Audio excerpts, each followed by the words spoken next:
I'm going to replant these tomatoes today. Now you can see that they are very, very tall, very leggy. This time of the year it can be tricky because there's not much light around.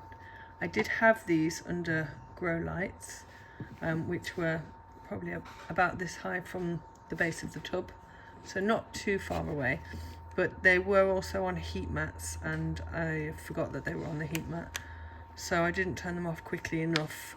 So they are very tall. With tomatoes it doesn't really matter if they're leggy because you can just bury them more deeply, and you can do that when you first put them on, and you can do it again a bit later on if needs be, so I wouldn't be too concerned. You can see I've planted 2 seeds in each seed tray. You'll have one that's thrived and done really, really well, typically the one that's started to germinate first.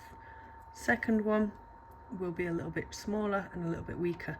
If you didn't separate them, then this one, the small one, wouldn't do that well. So it is important that you do separate them fairly quickly so that isn't too big a problem. Now these seed trays, they do have a hole in the bottom, but it is a bit too small for my finger, so I'm just going to give a gentle squeeze, and that should just ease that plant out of the cell. So when you've got it out, you can just tease the soil apart and it will come apart in 2 lots. So first one can go in, poke a hole with your finger or a dibber if you want to use a dibber, and poke it down into the soil. As I say, you can bury it, so do feel free to bury it. I bury them a little bit on the first pot, but I don't like to transplant them into too big a pot to begin with.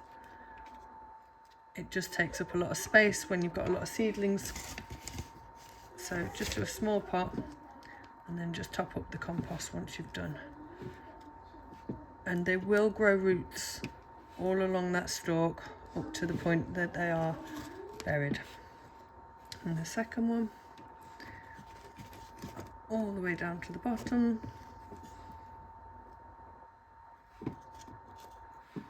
So we are burying a reasonable amount of the tomato plant.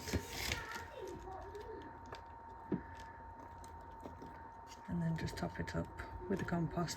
This is just a normal seed cutting compost. And there we go. And then when I pop them on next time, I'll see how they're doing, and I'll probably bury them just a little bit deeper. And that is how to pot on your tomato plants.